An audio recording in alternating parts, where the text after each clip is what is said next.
I have no psychic faculties, such as clairvoyance, clairaudience, etc., and see no possibility of developing such faculties.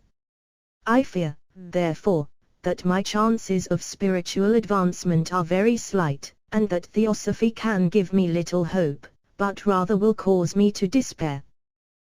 R S Mead's response to this question published in the Vahan in 1891. This is an important question and one of frequent occurrence. In the first place, it must be remembered that the term psychic as used in theosophical literature covers a very extensive field of research and is employed into two distinct senses.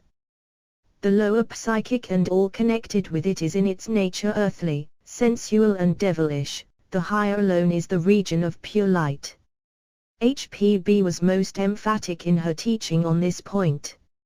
She invariably said that the possession of the lower psychic faculties such as the lower grades of clairvoyance and clairaudience was not only no advantage to the student of real occultism but in 99 cases out of 100 exceedingly pernicious.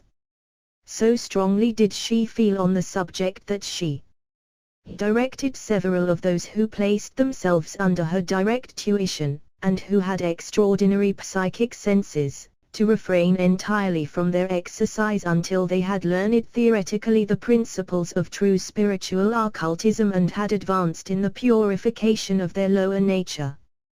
The majority of people who have psychic faculties imagine themselves to be exceedingly worthy people, simply because they can see and hear things which others of a less sensitive psychophysiological makeup cannot. Wrapped up in the cloak of this delusion they slumber away in contentment, and speak of their spiritual gifts, when as a matter of fact they are simply astral drunkards who mop up every sweet-tasting and delicious beverage that is presented to them. HPB used to say that in her own case her greatest struggle had been to overcome the slavery of the psychic faculties that she had in such an extraordinary degree in her youth. She further said that she had known high adepts who had none of these ordinary psychic faculties.